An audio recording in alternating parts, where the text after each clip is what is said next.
Hi,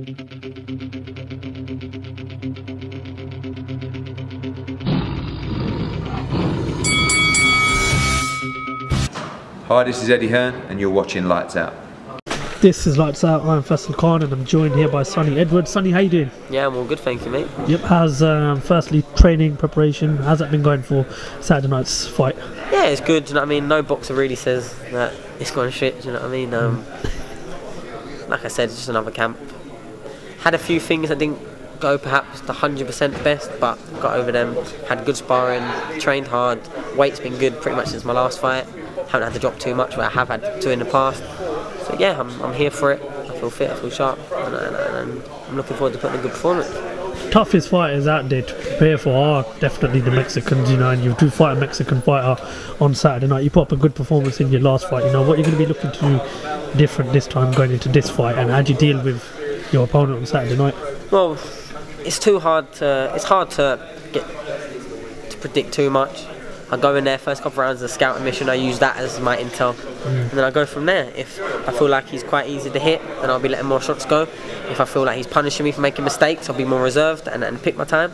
So this is what I can get away with, to be honest, and that's how I break fighters down.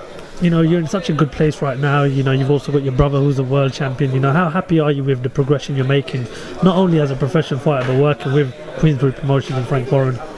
Yeah, like I said, I'm in a good place. I'm in a good contract, got a good management team behind me, pushing me in the right direction. My promoter believes in me, he's putting me on these platforms. I've been pretty much hitting most of the London shows as they're coming up as a TV attraction now. I'm staying busy, but what can I complain about? This was my second fight of the year, but I only fought 9 weeks ago. So I was injured for the first 3 months of the year. So like I said, I'm in such a great place and I'm happy to be here. You said in the press conference and just speaking to Francis Warren as well, no one from Britain wants to fight you. Well, it seems that way. They know. They're the ones that have been making all these offers to all these fighters and getting rejected. They have a few fighters in the same weight on the same books, Frank Warren stables. They don't want to know. So when they're saying that I'm avoided, believe me they are, because they've been offering. They're the ones on the phone.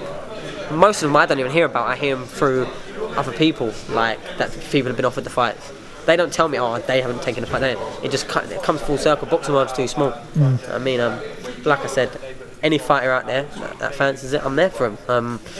Obviously, the one thing they got to watch out for is if I keep fighting and keep winning, my stock rises and my purses are going up, then they're losing out on money that they could be getting now. Do you know what I mean? Because if I'm a much bigger name, which I am really compared to all the other ones out there that I'm trying to fight, the same money ain't going to be on the table from when they do turn around and want the fight.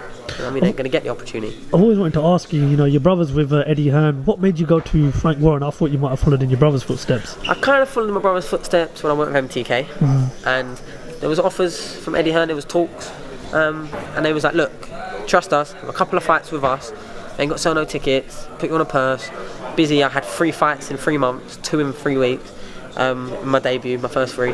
And then Frank snapped me up over the Christmas period, and I got a much better contract and offer than I did that was on the table with Eddie. And since then, I've gone on, progressed, had a new contract, and I'm in a very good place with Frank, and I'm getting looked after well. If I told people what I'm getting, they probably wouldn't believe me, to be honest.